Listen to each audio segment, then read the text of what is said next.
வணக்கம். தமிழ் ஃபுட் கார்னரில் அவரைக்காய் சாம்பார் பண்ண போகிறோம். அவரைக்காய் சாம்பார் பண்ணுறதுக்கு 150 கிராம் அவரைக்காய் எடுத்திருக்கேன். அதுக்கு 100 கிராம் துவரம்பருப்பை 2-3 தடவை நல்லா வாஷ் பண்ணி வச்சுருக்கேன். அதை இந்த குக்கரில் சேர்த்துட்டு அது கூட தண்ணி முங்குற அளவுக்கு தண்ணி சேர்த்துருக்கேன். தாராளமாக முங்குற அளவுக்கு தண்ணி சேர்த்துக்கணும். 1/4 டீஸ்பூன் மஞ்சள் தூள், 1/4 டீஸ்பூன் பெருங்காய பவுடர், 1 டீஸ்பூன் நல்லெண்ணெய் நல்லா கலந்து விட்டுட்டு மூடி போட்டுடலாம். ஸ்டீம் வந்ததுக்கப்புறமா வெயிட் போட்டு மீடியம் ஃப்ளேமில் 3 விசில் வேக வச்சுக்கலாம். மீடியம் ஃப்ளேமில் 3 விசில் வந்துருச்சு. பருப்பு நல்லா கரெக்டாக மலர வெந்திருக்கு. இந்த அளவுக்கு வேக வச்சாதான் சாம்பாருக்கு நல்லாயிருக்கும். ரொம்ப குழைய வேக வச்சிட்டிங்கன்னா சாம்பாரோட டேஸ்ட் வந்து நல்லா இருக்காது. இதை லைட்டாக மசிச்சு விட்டுட்டு இறக்கி வச்சிடலாம். கடாயில் 4 டீஸ்பூன் எண்ணெய் விட்டு சூடாயிடுச்சு. அதில் 1 டீஸ்பூன் கடுகு நல்லா பொரிஞ்சதும் அதில் 1/4 டீஸ்பூன் சீரகம், ஒரு 7-8 வெந்தயம் சேர்த்துக்கங்க. எல்லாமே நல்லா பொரிஞ்சிருச்சு. காஞ்ச மிளகாய் சேர்த்துக்கலாம். 2 காஞ்ச மிளகாய் கிள்ளுனது, 3 பூண்டு, 10-12 சின்ன வெங்காயம் தோல் வச்சுது. அது கூட கருவேப்பிலையும் சேர்த்துட்டு இந்த வெங்காயம் ஓரளவு கலர் மாறி வர வரைக்கும் வதக்கிக்கணும். அப்போ தான் சாம்பாரோட டேஸ்ட் வந்து நல்லாயிருக்கும். வெங்காயத்தை இந்த அளவு ஓரளவு கலர் மாறுற அளவுக்கு வதக்கிக்கங்க. 2 மீடியம் சைஸ் தக்காளியை கட் பண்ணி வச்சுருக்கேன். அதை சேர்த்துட்டு சாம்பாருக்கு தேவையான அளவு உப்பையும் சேர்த்து வதக்கிக்கலாம். இந்த தக்காளி நல்லா வதங்கி தக்காளியோட பச்சை வாசனை போகட்டும். தக்காளி வதங்கி தக்காளியோட பச்சை வாசனை எல்லாம் போயிடுச்சு. 150 கிராம் அவரைக்காயை சைடில் உள்ள நார்லாம் எடுத்துடணும்.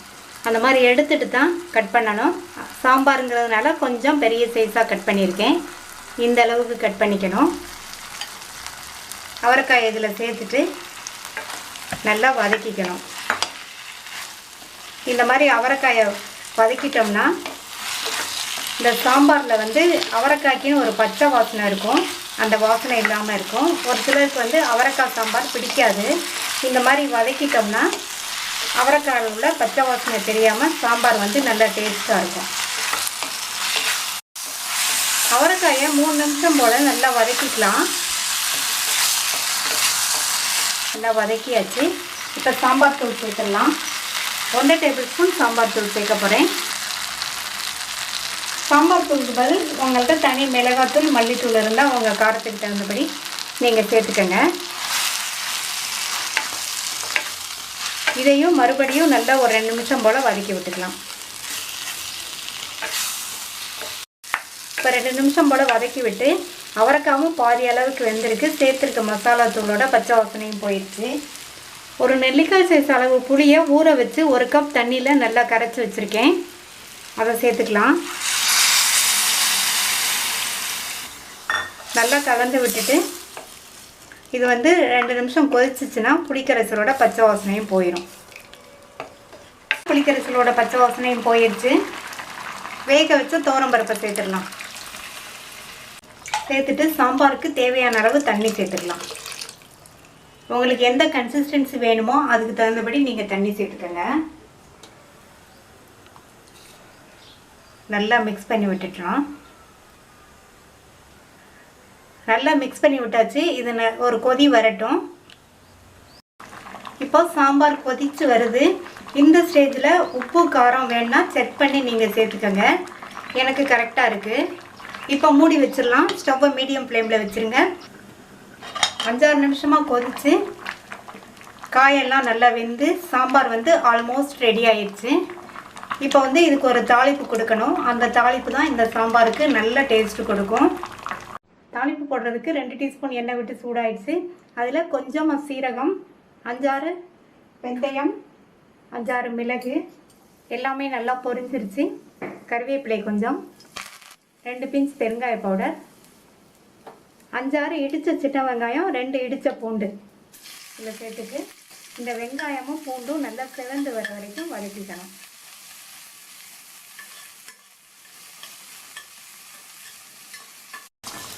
வெங்காயம் பூண்டெல்லாம் ஓரளவு செவந்துருச்சு. இதை வந்து சாம்பாரில் சேர்த்துடலாம்.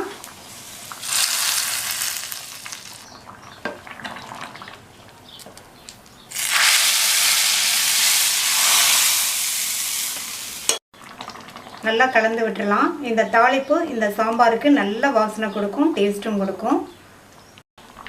அடுத்து இதில் பொடியாக கட் பண்ண கொத்தமல்லி இலைகளை சேர்த்துட்டு ஸ்டவ் ஆஃப் பண்ணிவிட்டு நல்லா ஒரு தடவை கலந்து விட்டுட்டு 5 நிமிஷம் மூடி வச்சிடலாம். மூடி வச்சு 5 நிமிஷம் ஆச்சு.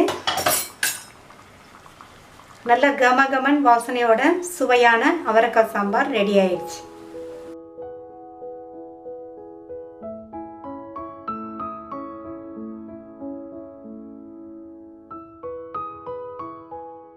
கேரட் பொரியல் பண்ண போகிறோம். 1/4 கிலோ கேரட்டை கழுவி தோல் சீவிட்டு இந்த சைஸ் துண்டுகளாக கட் பண்ணி வச்சுருக்கேன். சதுர துண்டுகளாக. இந்த பொரியலில் சேர்க்கறதுக்கு ஒரு பொடி வறுத்து அரைக்கணும். அதுக்கு இந்த வெறுங்கடாயில் 1 டேபிள் ஸ்பூன் வேர்க்கடலை. இந்த வேர்க்கடலையை வந்து நல்லா வறுத்துக்கலாம்.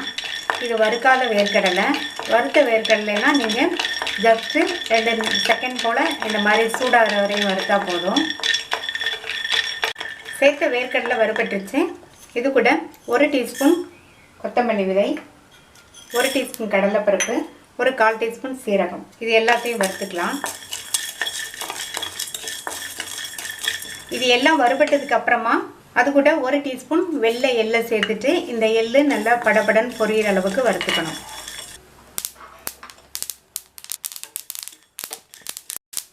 எள்ளு நல்லா பொரிஞ்சிருச்சு.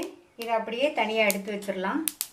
அடுத்து 2 டேபிள் ஸ்பூன் தேங்காய் துருவலை இதில் சேர்த்துட்டு இதனுடைய ஈரப்பதம் போகிற அளவுக்கு நல்லா வறுத்துக்கணும். நான் ஃப்ரெஷ் கோகோனட்டுங்கிறதுனால இதில் 2 டேபிள் ஸ்பூன் சேர்த்து இதனுடைய ஈரப்பதம் போக வறுக்க போகிறேன். உங்கள்கிட்ட டெசிகேட்டட் கோகோனட் இருந்தால் நம்ம ஃபஸ்ட்டு வறுத்தோம் இல்லையா கடலைப்பருப்பு எள்ளு இதெல்லாம், அப்போவே நீங்கள் கடைசியில் 1 டேபிள் ஸ்பூன் டெசிகேட்டட் கோகோனட்டை சேர்த்து லைட்டாக ஒரு பரட்டி விட்டுக்கோங்க. தேங்காய் துருவலில் உள்ள ஈரப்பதம் போயிடுச்சு. இதையும் ஏற்கனவே நம்ம வறுத்து வச்சதோடு சேர்த்து எடுத்து வச்சுக்கலாம். எல்லாம் ஆறிடுச்சு. மிக்ஸி ஜாரில் சேர்த்து கொரப்பான பவுடராக அரைச்சிக்கலாம். கொரப்பாக அரைச்சாச்சு. இது கூட 6-7 சின்ன பூண்டு. இதை வந்து தோலோடையே சேர்த்துக்கங்க. பெரிய பூண்டுனா 2-3 சேர்த்துக்கங்க. 3/4 டீஸ்பூன் மிளகாத்தூள், ஒரு 1/2 டீஸ்பூன் உப்பு. இதை மறுபடியும் 2 சுற்றி எடுத்துகிட்டு வந்துடலாம். இப்போது நம்மளுடைய கேரட் பொரியலுக்கு சுவை கொடுக்கக்கூடிய வாசனையான பொடி ரெடி ஆயிடுச்சு. அடுத்து கேரட்டை வேக வச்சிடலாம். கட் பண்ணி வச்ச 1/4 கிலோ கேரட்டை இந்த பேனில் சேர்த்துட்டு முங்குற அளவுக்கு தண்ணி சேர்த்துக்கலாம். இந்த அளவுக்கு தண்ணி சேர்த்தா போதும். மூடி வச்சிடலாம். இந்த கேரட்டு நல்லா வெந்து வரட்டும், சாஃப்டாக வெந்து வரட்டும். கேரட் நல்லா சாஃப்டாக வெந்துருச்சு. சேர்த்த தண்ணியும் சரியாக போச்சு. சப்போஸ் தண்ணி கொஞ்சம் மீதி இருந்ததுன்னா அந்த தண்ணியை வடிச்சிருங்க. இப்போ இந்த கேரட்டை தனியாக எடுத்து வச்சிடலாம். இந்த பேனில் 3 டீஸ்பூன் எண்ணெய் சூடாயிடுச்சு. அதில் 1/2 டீஸ்பூன் கடுகு, கறிவேப்பிலை சேர்த்துக்கலாம். 2 பிஞ்ச் மஞ்சள் தூள். இதை நல்லா மிக்ஸ் பண்ணி விட்டுட்டு கேரட்டை சேர்த்துக்கலாம். இது கூட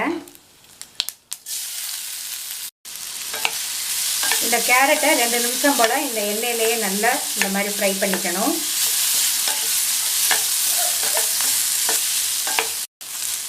ரெண்டு நிமிஷம் நல்லா பரட்டி விட்டாச்சு.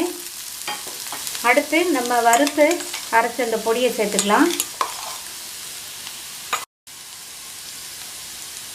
பொடி சேர்த்ததுக்கப்புறமா நல்லா ஒரு தடவை மிக்ஸ் பண்ணி விட்டுருங்க.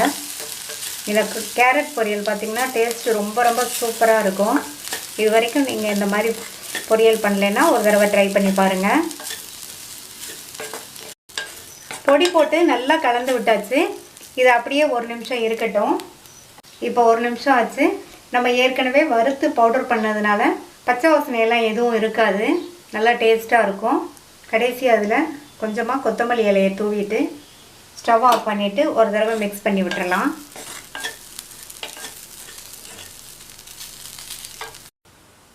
சூப்பரான டேஸ்ட்டில் டிஃப்ரெண்ட்டான கேரட் பொரியல் ரெடி.